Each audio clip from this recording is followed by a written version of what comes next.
No livro de Malaquias, aqui a palavra de Deus, ela nos fala de forma aberta. O livro de Malaquias é uma conversa entre o povo de Deus e Deus. É o povo falando com Deus e recebendo as suas respostas. O livro de Malaquias, esse últimos 5 livros da Bíblia, Esdras, Neemias, Ageu, Zacarias e Malaquias, são os últimos 5 livros que falam o estado espiritual, o estado espiritual que se encontrava o povo de Deus, o povo de Israel. Eles haviam estado 70 anos cativos. Neemias, quando soube e que o povo e que a cidade de Jerusalém havia sido destruída, os seus muros queimados, os templos, as famílias levadas cativas, chorou, ele se entristeceu na presença de Deus. Neemias orou a Deus, Deus deu a ele direção para que ele fosse reconstruir.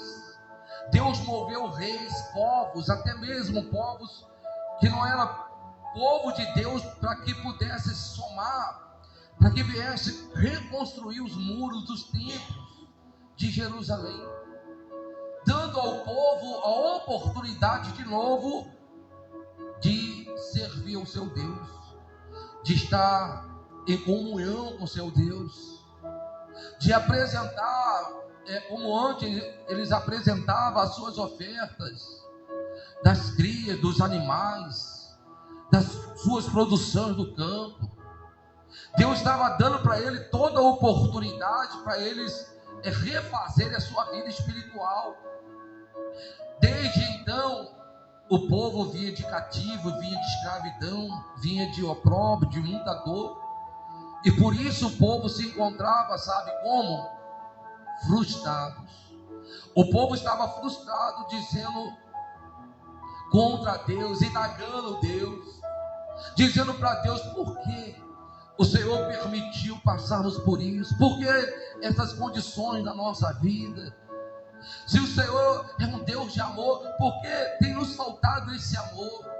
O povo indagava, o povo reclamava, murmurava contra Deus. E esse era o estado espiritual daquele povo. E eu não estou dizendo povo num contexto geral, estou falando o povo de Deus. O povo de Deus.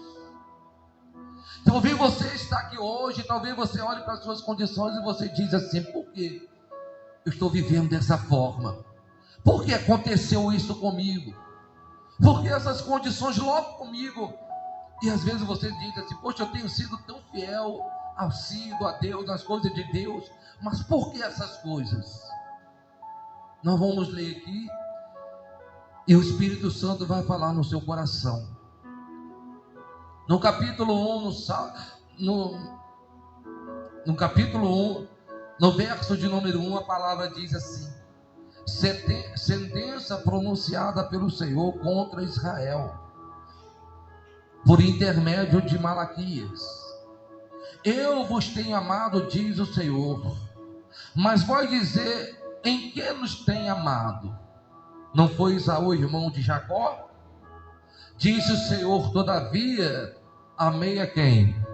A Jacó. Porém aborreci a Esaú, dos seus montes uma assolação, e fiz dos seus montes uma assolação, e dei a sua herança aos chacais do deserto. Se Edom diz: fomos destruídos, porém tornaremos a edificar ruínas. Então diz o Senhor dos exércitos: eles edificarão, mas eu destruirei, e Edom será chamado terra de perversidade, e povo contra quem o Senhor está irado para sempre. Os vossos olhos verão, e vós direis: grande é o Senhor, também fora dos limites de Israel. O filho honra o pai, o servo a quem, igreja? O filho honra o pai, o servo é ao seu senhor. Se eu sou senhor, se eu sou pai, onde está a minha honra? E se eu sou o Senhor, onde está o respeito para comigo? Diz o Senhor dos exércitos a vós outro: ó sacerdote que desprezais o meu quê? O meu nome. Vós dizeis: em que desprezamos nós o teu nome? E o Senhor lhe diz: ofereceis sobre o meu altar pão imundo, e ainda perguntais em que te havemos profanado? Nisto que pensais, nisto que pensais, perdão, a mesa do Senhor é desprezível. Quando trazeis animal cego para sacrificar, não é isso mal? E quando trazeis o coxo ou o enfermo, não é isso mal? Ora, apresentai ao teu governador, acaso terá ele agrado em ti, te será favorável? Diz o Senhor do quê? Dos exércitos. Agora, pois, suplicais o favor de Deus, que nos conceda a sua graça, mas com tais oferta nas vossas mãos, aceitarei ele a vossa pessoa? Diz o Senhor do quê? Dos exércitos. Tomara houvesse entre vós quem feche a porta, para que não acendesse debalde o fogo do meu altar. Eu não tenho prazer em vós, diz o Senhor dos exércitos, nem aceitarei da vossa mão a oferta. Mas desde o nascente do sol até o poente, e grande entre a nação, o meu nome. E em todo lugar lhe é queimado incenso e trazido oferta puras, porque o meu nome é grande entre as nações, diz o Senhor dos exércitos. Mas vós profanais, quando dizeis: a mesa do Senhor é imunda, e o que nela se oferece, isto é, a sua comida é desprezível. E dizer ainda: que canseira, e me desprezais, diz o Senhor dos exércitos. Vós ofereceis o dilacerado e o coxo e o enfermo, assim fazei a oferta. Aceitarei eu isto da vossa mão, diz o Senhor. Pois maldito seja o enganador, que tendo um animal sadio no seu rebanho, promete oferecer ao Senhor um defeituoso, porque eu sou grande rei, diz o Senhor dos exércitos. O meu nome é terrível entre as nações. Diga glória a Deus. Amém, igreja? Talvez ao se iniciar esta palavra, você logo pensou: o pastor vai falar a respeito de oferta, o pastor vai falar a respeito de financeiro. Não. Sim, se encaixa, mas eu não vou falar a respeito disso. Eu vou falar exatamente aquilo que o Espírito Santo tende a falar nesta noite para a tua vida, para a tua salvação. Porque este povo que estava fazendo tudo isso que acabamos de ler, esse era o povo de Deus, como nós o somos, como nós recebemos o Senhor como nosso único Salvador. Só que a Bíblia, a palavra de Deus diz no livro de Provérbios, no capítulo 15, no verso de número 3, a Bíblia fala que Deus está observando. Os olhos do Senhor estão sobre toda a terra, procurando quem o adore em espírito e em verdade. Deus está procurando pessoas que sejam com eles verdadeiros, pessoas que sejam com eles fiéis, independente de qualquer coisa, porque lutas virão para todos nós. O próprio Senhor não nos enganou. Ele disse: no mundo tereis o quê? Aflições. Mas ele disse o quê para todos nós? Tenha bom ânimo. Eu venci, quer dizer, eu venci por vocês. Faça a sua parte, quer dizer, se apoia em mim. Se apoia em mim, se encha de mim. Bom ânimo é você estar cheio do Espírito Santo e Ele cuidando da tua vida, dizendo: olha, vai que eu sou contigo. Isso é ter bom ânimo, se apoiar no Senhor. Sabe, esse povo, devido às lutas que eles enfrentaram, o cativeiro, porque quando entraram em Jerusalém, destruíram o templo, os muros de Jerusalém, a cidade, levaram aquele povo cativo, roubaram tudo que era deles, destruíram toda a sua vida, e aquele povo estava agora, sabe como? Contradizendo contra Deus. Por quê? Porque o Senhor permitiu isso? Por que isso? Porque a nossa vida está assim? Porque eles entraram aqui e roubaram tudo nosso? Porque o meu filho? Porque a minha filha? E eles começaram a indagar e reclamar, murmurar.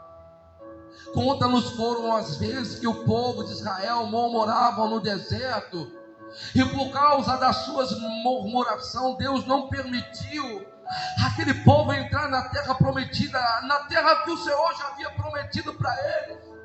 Apenas Deus permitiu o remanescente.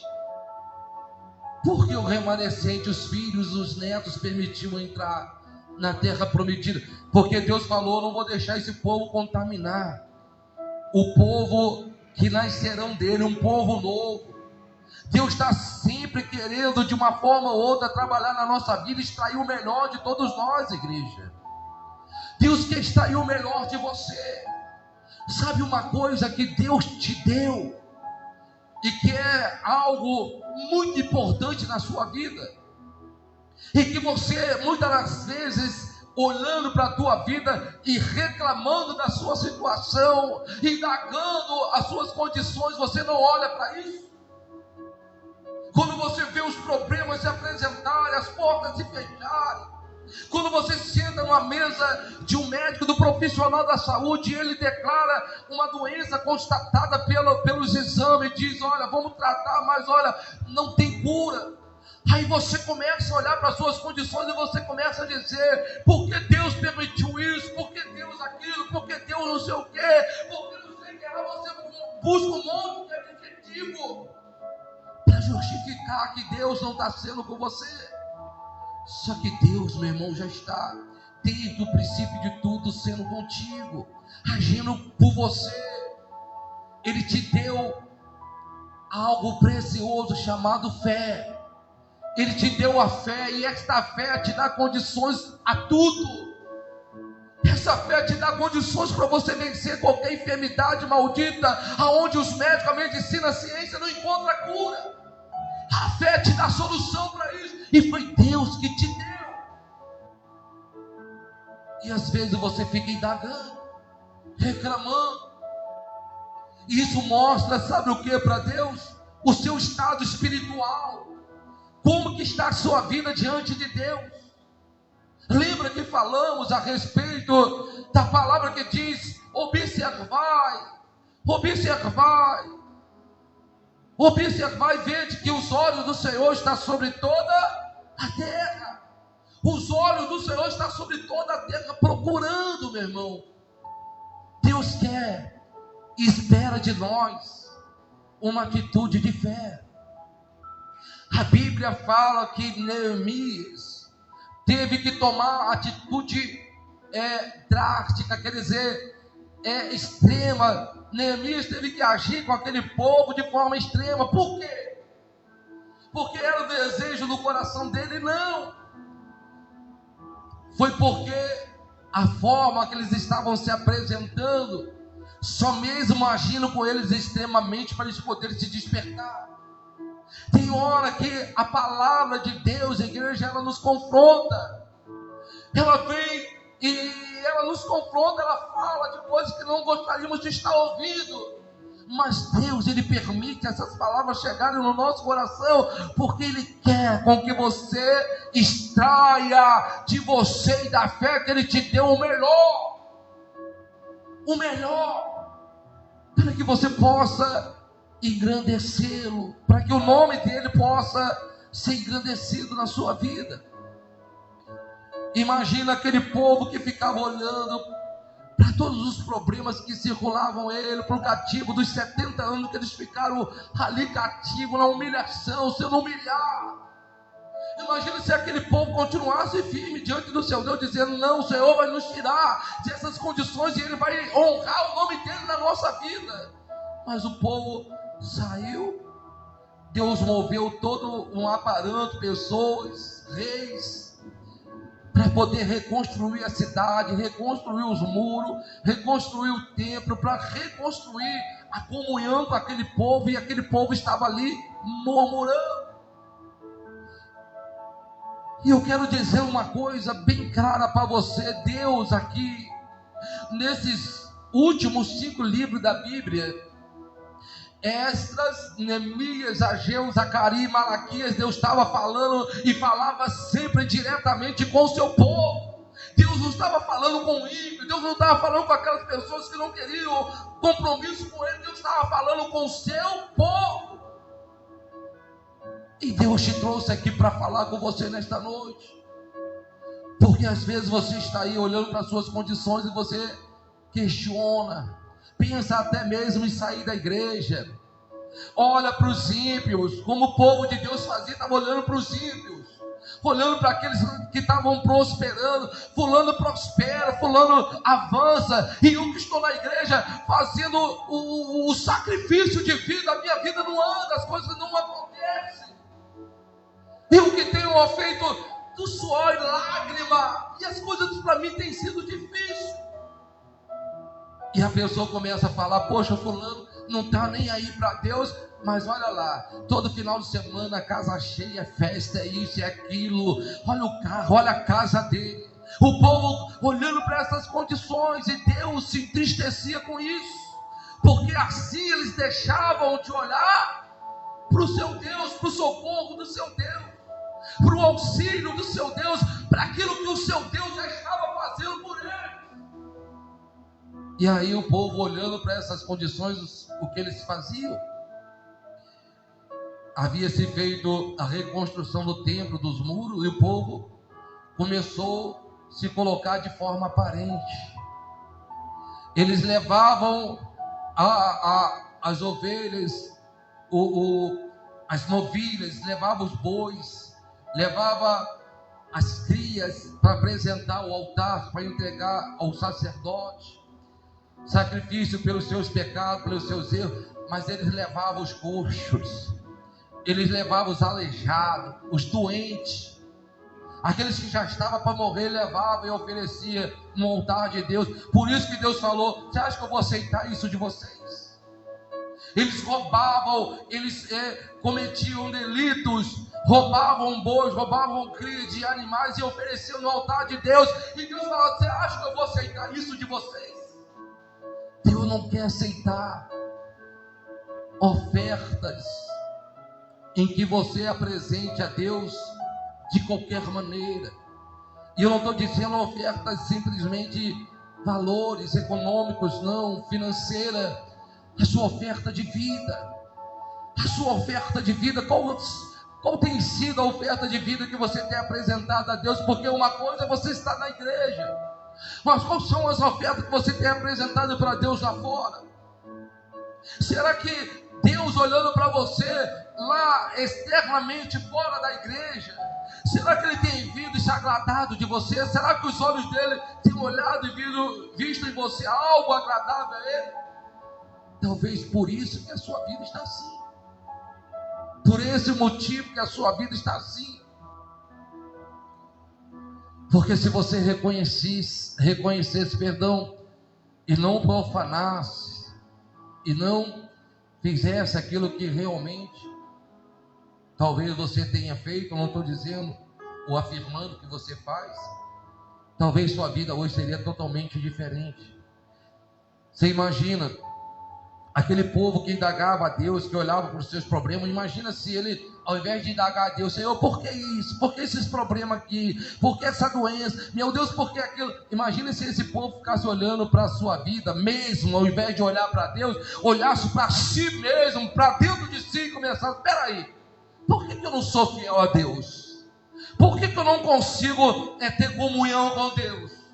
Por que eu não consigo ser mais assíduo na igreja? Se aquele povo começasse a indagar a eles, o nosso eu, como o apóstolo Paulo falou, aquilo que eu quero fazer eu não faço, mas aquilo que eu não quero fazer, isso eu acabo fazendo. Então por que o povo não começa a indagar a si mesmo? Por que eu fumo? Por que eu bebo? Por que eu uso drogas? Por que eu vivo no meio de coisa errada? Por que eu me prostituo? Por que eu tenho que ter 2 esposas? Por que eu tenho que ter 2 maridos? Porque as coisas estão assim hoje. Porque as pessoas não indagam a si mesmas. Porque se elas começarem a se indagar, né, olhar para si mesmas, ela vai começar a ver onde estão os erros. Por que eu estou cometendo o adultério? Por que eu estou me prostituindo? Por quê? E aí, ela se indagando. Senta aí, João. Ô, João. Senta aqui. Amém. Que Deus abençoe ele. Amém, igreja? Mas Deus plantou a semente no coração dele já. Por mais que ele não aceite, Deus plantou a semente no coração dele. Então por quê? Porque a pessoa não passa a indagar ela mesma, porque ela vai ver ali os problemas e os defeitos que parte dela e que não é Deus. O povo naquela época vivia assim. Deus era culpado de tudo, quando na verdade aquele povo estava reclamando, murmurando contra o seu Deus que estava cuidando deles. Igreja, pode passar os céus e a terra, mas a palavra de Deus jamais irá faltar. A palavra de Deus vai se cumprir na tua vida. Tudo tem um tempo certo, um tempo determinado. No capítulo 3, abra aí por favor, no capítulo 3, no verso de número 13. O povo de Deus dizia assim: as vossas palavras foram duras para mim, diz o Senhor, mas vós dizeis que temos falado contra ti. E aí diz assim: vós dizeis, inútil é servir a Deus, que nos aproveitou temos o cuidado de guardar os seus preceitos e andar de luto diante do Senhor dos Exércitos. Ora, pois nós reputávamos por felizes os soberbos, também os que cometem impiedade prosperam assim. Eles tentam o Senhor e escapa. Eles tentam o Senhor e escapa. E os que temiam o Senhor falavam uns aos outros. E o Senhor atentava e o que, igreja? O Senhor atentava e ouvia. Então eles falavam um o que? Aos outros. Nós temos que ter o cuidado. A Bíblia fala que nós temos que orar e o que? Fala, igreja. Não é orar primeiro, não? A Bíblia diz que nós devemos o quê? Vigiar e orar. Porque, a Bíblia diz no verso 16: os que temiam o Senhor falavam uns aos outros, o Senhor atentava e o quê? Cuidado com as palavras que chegam aonde? Nos seus ouvidos. Palavras que dizem assim: fulano, você está na igreja, sua vida não anda. Você está na igreja, ainda está solteira. Você está na igreja e é isso e aquilo. São palavras que vão entrar e vão fazer crescer dentro de você uma dúvida. São palavras que vão vir no teu coração e que vai gerar dentro de você uma negatividade. Eu vou dar um exemplo para você. Quando um cachorro desse de rua, vira-lata, ele chega lá na sua porta, aí você, vendo ele meio trêmulo, meio fraquinho, você coloca um pouco de ração para ele, um pouco de água, e aí ele vai comer aquela ração e vai beber aquela água. Quando for no outro dia, naquele mesmo horário, mais ou menos, ele vai se aproximar de novo, porque ali ele recebeu o alimento. Assim é o inimigo. Ele te dá o alimento da dúvida, o alimento do porquê. Por quê você vai na igreja? Ou porque você sendo um homem ou uma mulher de Deus, por que a sua vida está assim? Por quê? Ele coloca dentro do pensamento, do coração da pessoa, o quê? A dúvida. A pessoa começa a se indagar. Não vale de nada eu ir para a igreja, não. Minha vida não anda, as coisas não acontecem. Quem está entendendo? Todo dia ele vai vir com uma palavra diferente, igual o cachorro vira-lata para se alimentar. Todo dia ele vai trazer esse alimento da dúvida para você. Ele vai te alimentar com a dúvida. Não tem jeito, não.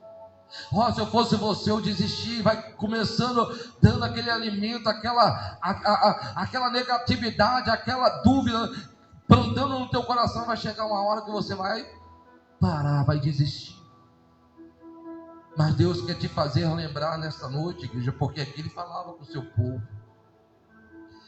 Depois você pode fazer uma meditação lá no capítulo 13 de Neemias. Lê lá, porque o capítulo 13 de Neemias é da mesma época aqui do livro de Malaquias. Veja a forma que Neemias agiu, como que ele atuou naquele momento com o povo de Deus. Veja como Neemias ele falou ao seu povo, para que o povo viesse a se curvar diante de Deus, reconhecer o seu Deus. Diga glória a Deus, igreja. Mas Deus havia agido com total cuidado com o seu povo. No verso 16, dando continuidade. Então a palavra diz que o Senhor atentava e ouvia. O Senhor o quê? Ele atentava e o quê? E ouvia. Vamos dar mais um toque aqui. Deus está o quê? Atento em quem? Em todos o quê? Em todos nós. Onisciência, onipresença, sabe de todas as coisas, está em todos os lugares. Então Deus atentava e o quê? E ouvia. Você imagina Deus ouvindo muitas as vezes as palavras que você tem colocado diante dele, as palavras de negatividade, de dúvida. Ao invés de você usar a ferramenta que ele te deu, chamado o quê?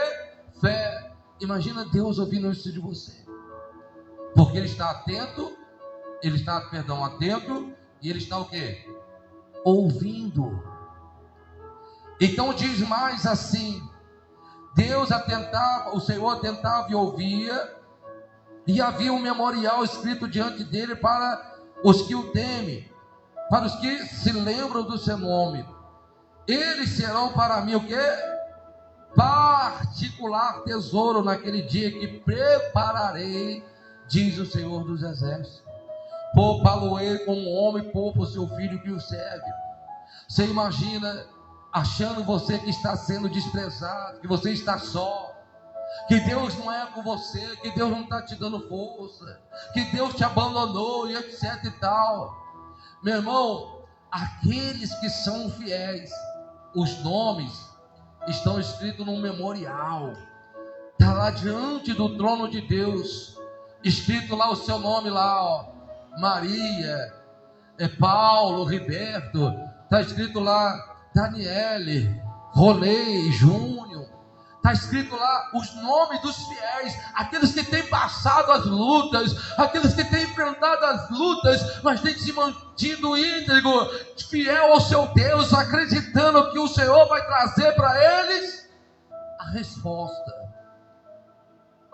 Quando você se deixa ser levado por essa dúvida, por essa negatividade, então você está deixando ser roubado de você a esperança de dias melhores. Você está deixando ser roubado de você, sabe o quê? A sua salvação. Você está deixando ser roubado de você a sua prosperidade. Você está deixando ser roubado de você a sua saúde. Porque o diabo quer plantar dúvida no seu coração, o diabo quer plantar as incertezas no seu coração, colocar você contra Deus, para poder destruir toda a tua vida, para poder causar o dano a você, como fez ao povo naquela ocasião, levando eles cativos, destruído. A vida é a comunhão deles com Deus.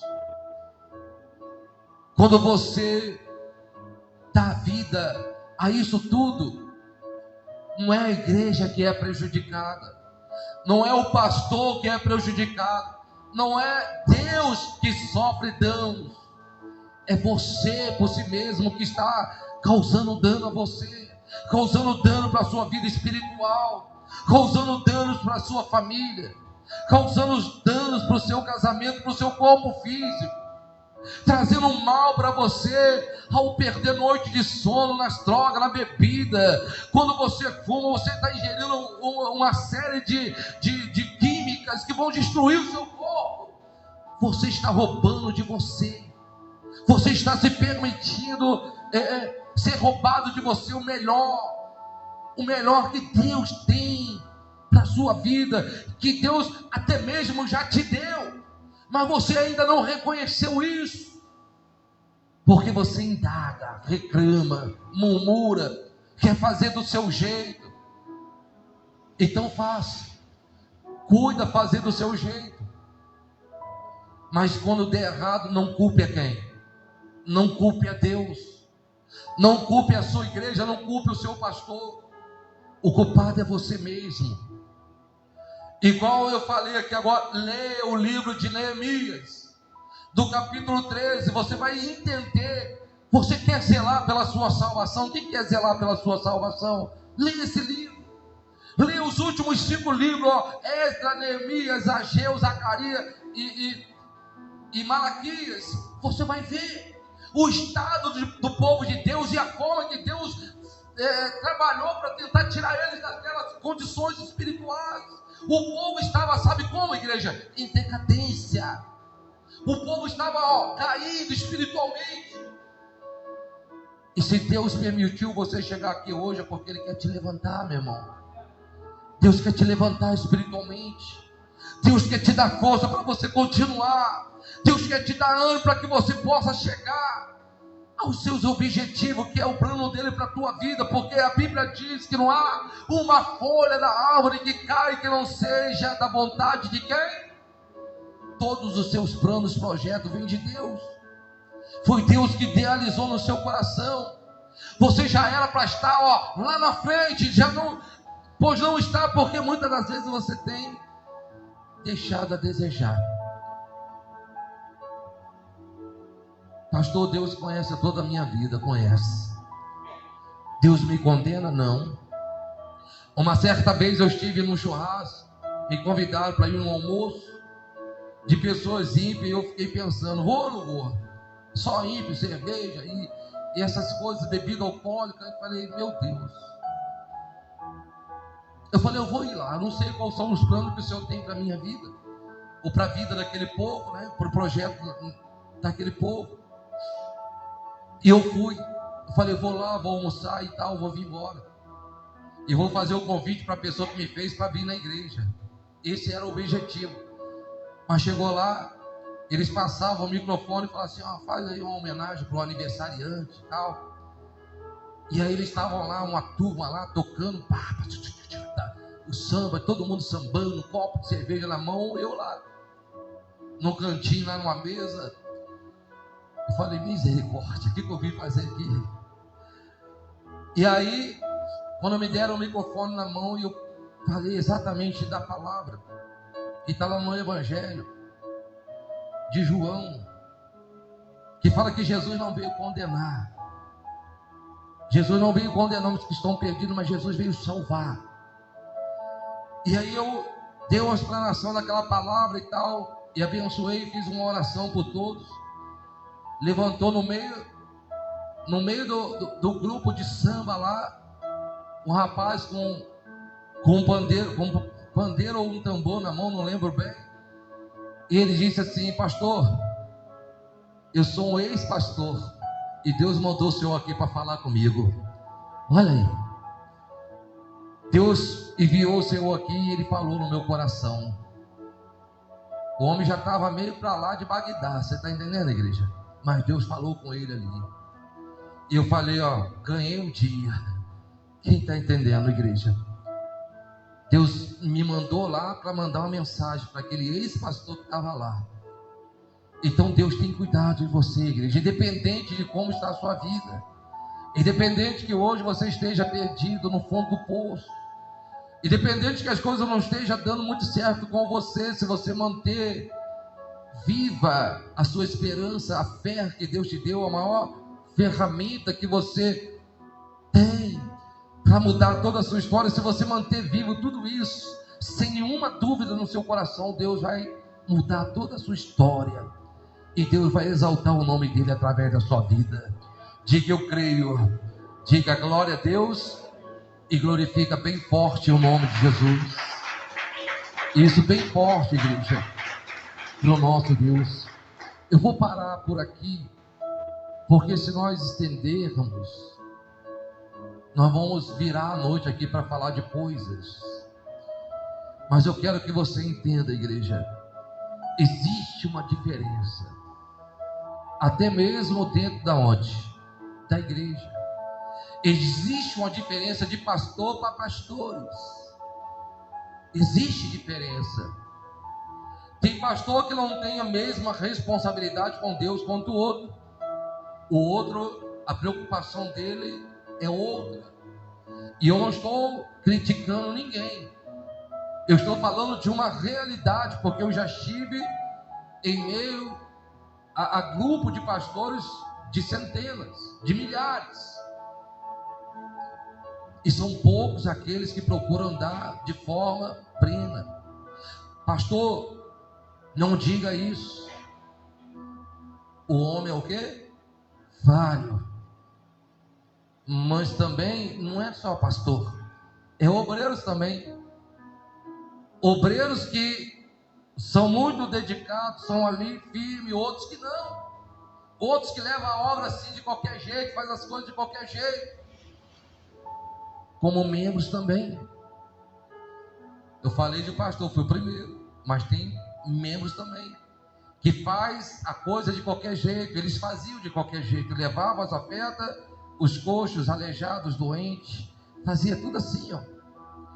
E os sacerdotes também foram cobrados, os pastores também foram cobrados. Você sabe por que os pastores foram cobrados? Porque não ensinaram aquele povo a fazer de forma correta. Neemias foi ao extremo, porque eles estavam fazendo coisas extremas. Neemias foi direto com eles. Jesus chegou uma certa vez em que eles estavam ali dentro da casa dele, e estavam ali fazendo vendas, vendendo isso, vendendo aquilo, vendendo não sei o que. Jesus chegou lá virando mesa, dando. Quem está entendendo, igreja? Então, as coisas de Deus é santa. Aprenda a viver isso aqui, fazer as coisas certas. Pastor, eu não sou dizimista. Seja dizimista. Que mal você vai fazer para você? O mal que você está fazendo é não ser dizimista, porque você está prejudicando a sua vida econômica, financeira, porque a Bíblia diz que através do dízimo se repreende o quê? O devorar. Aí você não dá o dízimo, o devorador está aí. Sabe o que o devorador faz? Quebra as coisas na sua casa, causa um dano de saúde, você gasta com remédio. É um carro, é um problema no carro, é problema aqui, é problema ali. Você nunca tem um dinheiro sobrando, porque o devorador vai lá e devora o quê? O mal que você está fazendo para a igreja? Não, para você mesmo. Seja fiel ao seu Deus. A Bíblia diz, aqui mesmo no livro de Malaquias, a Bíblia diz assim: tornai-vos para mim, o próprio Deus. Ele falou: tornai-vos para mim, eu que me tornarei para vós outro.